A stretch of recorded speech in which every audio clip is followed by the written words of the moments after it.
The incidence of sport-related concussion has been a growing concern in Australia and internationally and is regarded as a public health concern.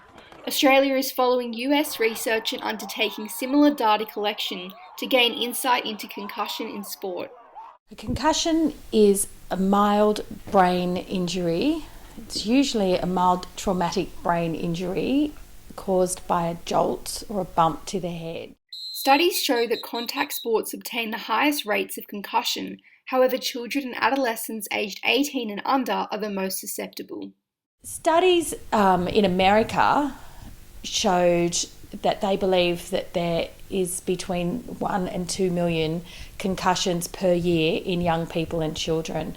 And they believe that this is the case just because children are more physically active, and the type of activity that they indulge in is the sort of activity that can result in head injury. I was playing footy, and I got two knocks in the same game. Couldn't really feel anything in my body. I had a big bruise on the side of my head for a couple of weeks. The AIS and AMA position statement says there has been elevated public awareness of sport-related concussion and increased focus on the importance of diagnosing and managing the condition through computerized tomography scans and sport concussion anxiety tests. So a SCAT test is basically a test that you do if you get a sports-related concussion. It's basically a memory test.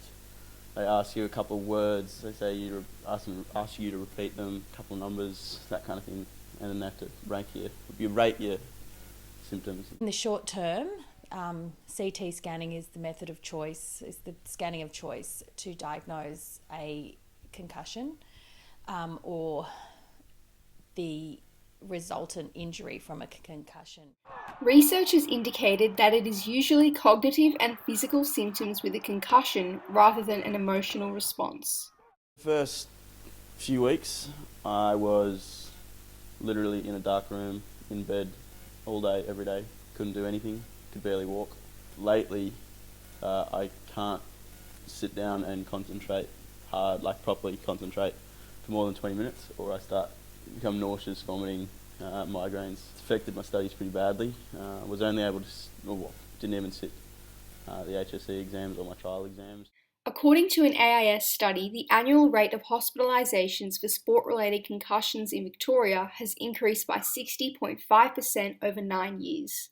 So the only way forward of reducing concussion, other than wrapping a child in cotton wool, which you obviously can't do, is just educate people in sport